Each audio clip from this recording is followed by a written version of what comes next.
Om Shanti and welcome back to an all-new episode on Light of Knowledge International. Our topic of discussion today is self-respect. When we look around the world, there is a lot of commotion, chaos, bloodshed, and we wonder what could be the reason for that. It has been found that the ego in people, which is body consciousness, is on the rise. It has been shown in a survey that 2 out of 10, that is 20% of the population, is depressed. So we have to discuss these issues and more with Sister Meera, who's back with us in our Godlywood studio today. Om Shanti and welcome back. Thank you. Sister, we have a very interesting topic today on self-respect. And it has been said that self-respect has become a priority. You know, it's not an option anymore. There is a lot of ego and a lot of maybe low self-esteem that's going around. So if you could please talk to us about and tell us what is self-esteem, what is self-respect, what is ego? Actually, this three-letter word, ego, which means that actually a false identity that I have identified myself with. Okay. Say, for example, when I think of myself, instead of I am a soul, I think of myself as a body. And that's where the whole problem starts. So because I have identified myself in the wrong identity, then it is followed by the negativities connected with that body consciousness. Okay. For example, ego, greed, jealousy, all these things, anger comes out of body consciousness. Okay. I think one of the reasons that we lack self-esteem today is because of the high percentage of ego. Okay. And so if I want to develop self-esteem, first of all, I have to dismantle ego and embrace humility. If I want to dismantle ego, so first of all, I need to know how to give the value, how to give the worth I deserve for myself. Okay. Because we do not have that self-worth, self-value, we are always looking out for someone else to approve us, someone else to tell us what I am and what I am not. And so that is where the lack of self-esteem comes. Okay. And from my experience, I feel the low self-esteem is because of the feeling of inadequacy. Okay. There's always the feeling of lacking something. Because there is a feeling of comparison. Sure. And secondly, there is a feeling of lack of love. I am not being loved. Nobody likes me. That feeling of lack of love and kind of fear. Always the feeling of loneliness. Okay. I am no good. I am not good. I am not capable. So living in that kind of negativity, we develop low self-esteem. Okay. And so, see, when we talk about stress, actually 60% of the stress is due to lack of self-esteem. Is that right? So if I'm able to develop self-esteem, so to great extent I can conquer ego, I can overcome anger and other negativities. This is a very interesting point you made because I was under the impression that stress in the past, I've heard some definitions that they say the amount of work you have to do and the energy that you have. If the ratio is not correct. So that is only a physical assessment, but actually stress is something connected to the mind. What is happening in our life is not going to cause me stress, but how I look at what is happening. Okay. So if I look at the amount of work that I have is too much, then I will always feel I don't have time to do it. So it's all in my mind. Okay. So coming back to the self-esteem, I feel that self-esteem is made up of two components. Okay. Self-respect and self-worth. Okay. So we have to work on increasing respect for myself.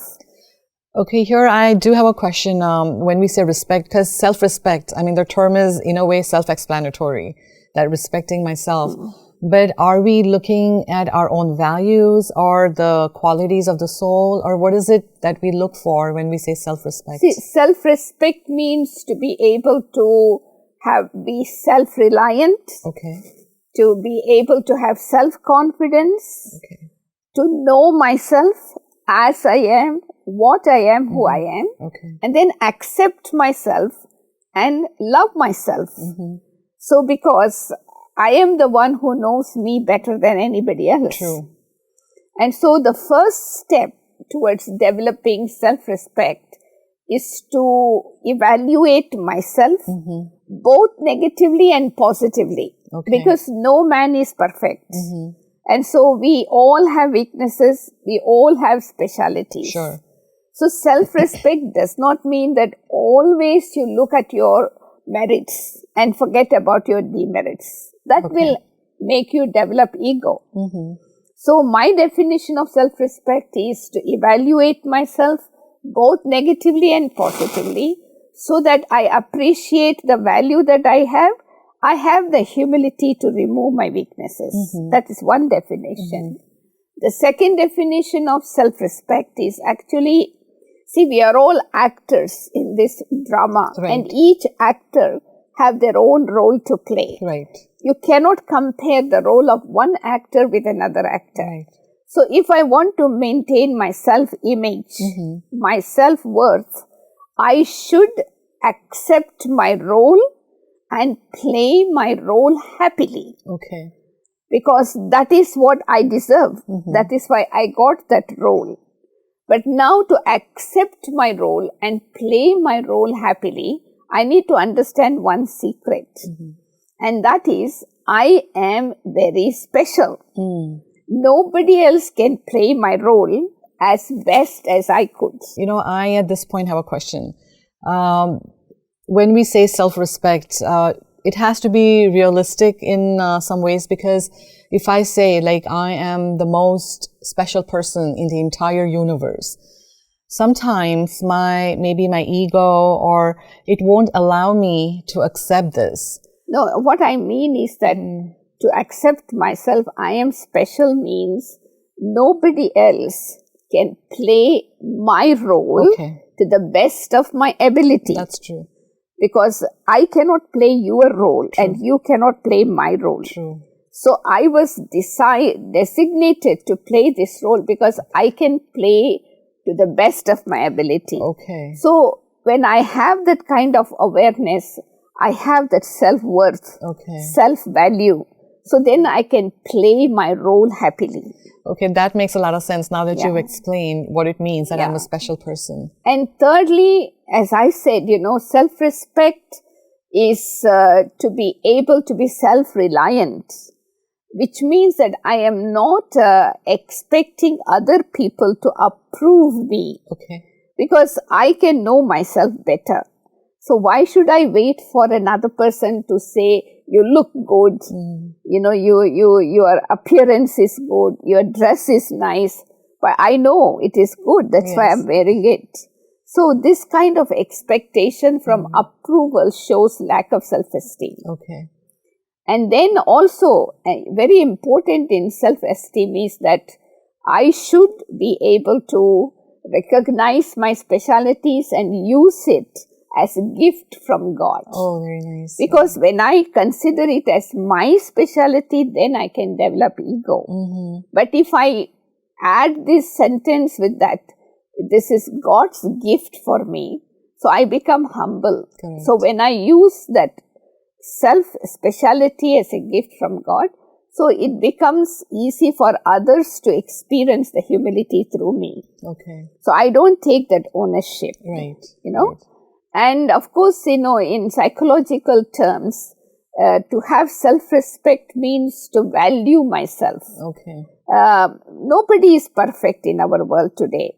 Not to have superiority complex and not to have inferiority complex. Because this is the complexities that is spoiling the self-worth. Just to know yourself as you are, what you are and who you are. Okay. And then you can be yourself in the midst of many people around you.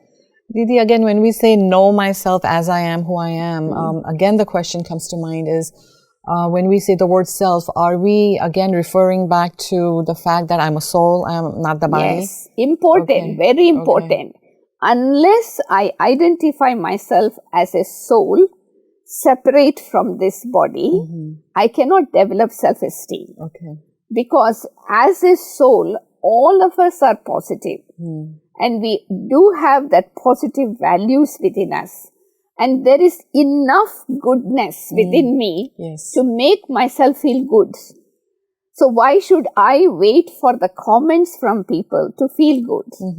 So I can appreciate. So that is why one of the steps for developing self-respect is self-appreciation. Okay. After you have accepted yourself, let you appreciate yourself. Yeah. So when you are able to appreciate yourself, you build your self-esteem. So even though I am not 100% perfect, but I can make something happen. Right, right. No, I have the capacity. And maybe this can also spread out into the surroundings, and it can affect people as well. But one thing I always have heard in child psychology, that what comments my parents have spoken to me, what comments my teachers, my elders have said to me when I was 5-6 years old has a deep impact on our life. Say, for example, from childhood, my mother or my father must have told me, you are no good in this, you cannot do this, you are bad. So that psychologically affects our mind, and I developed low self-esteem. I am not good. I am bad.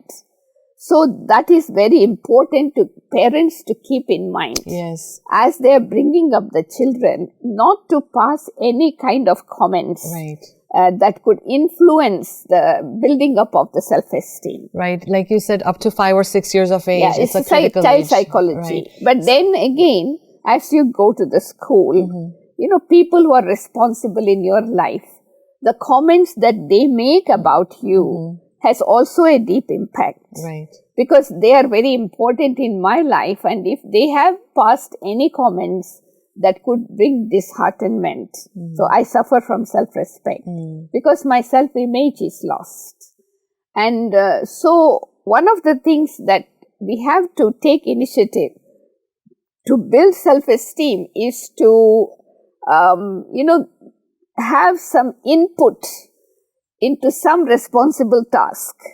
Can you explain that? Like, when there is a project happening, of course, everybody cannot do the same thing in the project, but then I can have a role in that project. I can contribute substantially. So you bring your own specialty. Yes, so then I will build up self-dignity. Okay. Self-respect is living with self-prestige. Okay.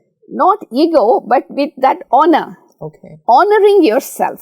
This is what I would say. Didi, self-esteem is like you are honoring yourself before you expect someone else to honor you. So you can live with dignity and you can live with prestige. Okay. Not with that ego, I, that big capital I that will make you fall. But wherever there is self-respect, you can see the person who has self-respect. First of all, they feel full. And so they don't have any kind of inadequacy. And so they are able to give. Okay. And even if somebody disrespect them, they don't feel hurt. Okay. Because they have enough respect for themselves. Actually, you just answered one question that a lot of people ask is it possible for someone to hurt my self-respect? No, nobody can, because if I have true self-respect, nobody can hurt me because it is built up on the basis of my own realization. Very nice, yeah. Even if someone disrespect me, I am able to give them respect. So that is a beautiful sign of a person with self-respect, because so they are so full and satisfied and content, they can even give respect to the one who disrespected, because they are not hungry for respect. Right. And also, someone who has self-respect, for example, we all make mistakes. And so when we are corrected, if there is self-esteem, I will be humble enough to accept the correction with a positive attitude. Okay. I will not react. Okay. But when there is no self-respect, I think I am very good. And if somebody else comes and corrects me, my ego is hurt. Right. So then I begin to react. Right. So the reaction that we see in our society today is because of low self-esteem. Okay. Didi, you talked about this example of a child. Say it has happened already. The child has been criticized and 5 or 6 years of age. He has gone or she has gone into this low self-esteem. The damage has been done already. Is this a reversible or irreversible damage? No, it is reversible, possible, because as they grow up and if they are educated, if they are given some kind of education and if there is some kind of realization, it is reversible. Okay. They can develop self-esteem, but they have to make a lot of effort. To believe in themselves.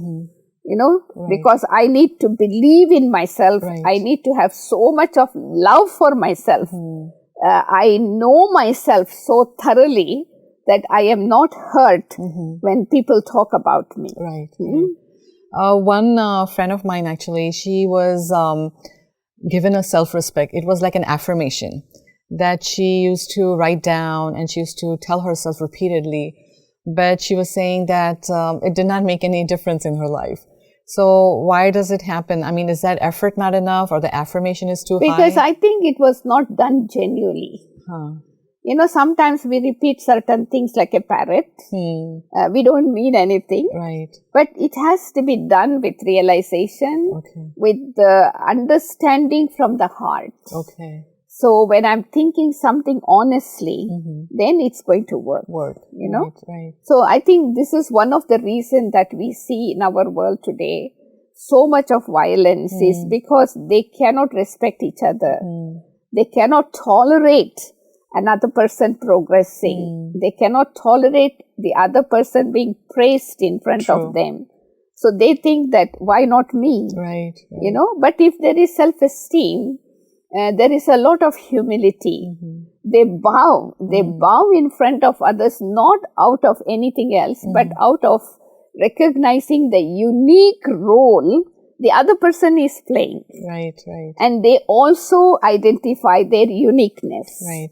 Even in families. Unique means I am the only kind. So the other person is also the only kind in this world drama.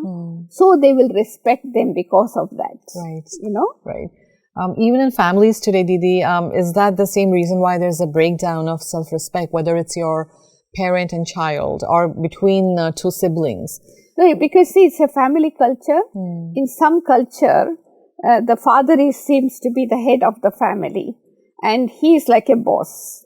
He say, I am the boss. I am the head of the family. Whatever I say, the children should obey. And of course, in olden days, it was okay. But in the modern generation, it doesn't work. They won't listen to because they want to be heard. They want to be heard. Yes. They just want to listen and follow the direction. Correct. And that is why nowadays the problem is coming. That's true. So I think, in family relationship, in our work relationship, we have to learn 3 words, which is a sign of humility and respecting others. So the first one is actually, every time we talk to each other, we can use the word please. Okay, sure. It makes you also humble, the other person to listen. And secondly, thank you. After a work is being done, so it's a sign of respect that you thank the person, it's like acknowledging their help. Right. And third, if I have made a mistake, one is please, thank you, and I am sorry. Yes. It's such a word of humility. Even if a parent is able to say that to the children, they will become so humble. And if you want the children to do something for you, if you use the word please, and after they have done thank you, they will cooperate with you. Right. Otherwise, it becomes like a gap between, parents and children. Right. So they also want to become masters. Sure. So I think these are very important suggestions, but sometimes because of cultural differences, I remember like in different cultures, like if you come to India a few years ago, within a family, if you use please and thank you and sorry, then they probably feel like, am I a stranger? Why are you saying thank you to me? I don't think so, No? because we have to bring those kind of humble words in all cultures. It's nothing connected with Eastern culture or Western culture, as far as I'm concerned. Because it makes people become more humble, prepared to help you come forward. It's important. Right. Didi, talking about self-respect again, how do we be everything that we're saying? There is a difference between being and saying, or the saying comes first and then being. But how can we be all that we are saying? It's a practice and attention.